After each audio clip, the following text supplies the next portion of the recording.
Pernah tak bagi arahan tapi tim anda nampak macam tak faham? Hari ni kita bongkar satu alat yang sangat power.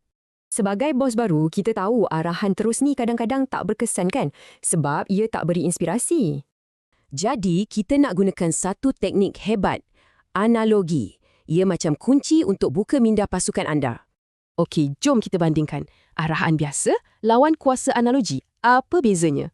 Sebenarnya, ada 3 kelebihan utama bila guna analogi. Jom kita tengok yang pertama. Ia boleh elak orang jadi defensif. Mesej anda sampai terus, tanpa rasa dipaksa untuk setuju.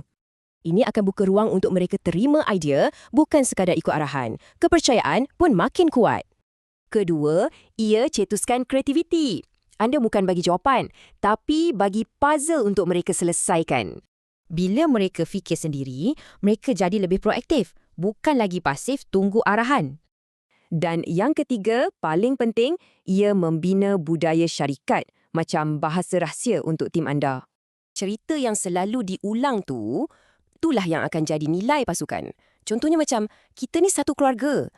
Jadi, apa poin utamanya? Kurang drama, lebih banyak idea dan budaya kerja yang mantap. Ingat nombor ni, 1. Sebab satu analogi yang betul-betul kena boleh kalahkan beratus arahan. Jadi, dah tiba masanya untuk mula bercerita. Agak-agak apa cerita anda untuk esok?